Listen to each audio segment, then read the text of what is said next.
This is Noah, one of my other hoarding boys, semi-feral.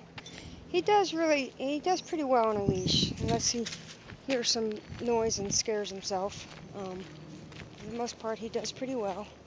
He is going to get neutered tomorrow, and then he will be up for adoption. He loves to play ball.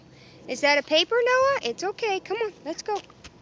I take him walking every day down to this wooded area because he needs to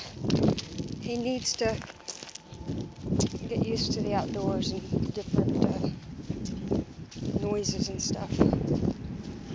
Usually he'll stop dead in his tracks if he hears a car. It's okay. Come on, Noah. But other than that, he does pretty well. You know, I just tell him, come on, it's all right. And he does really well walking on a harness. So anyway, that's Noah. He's a collie mix, about a year old. One of the other feral dogs from the property.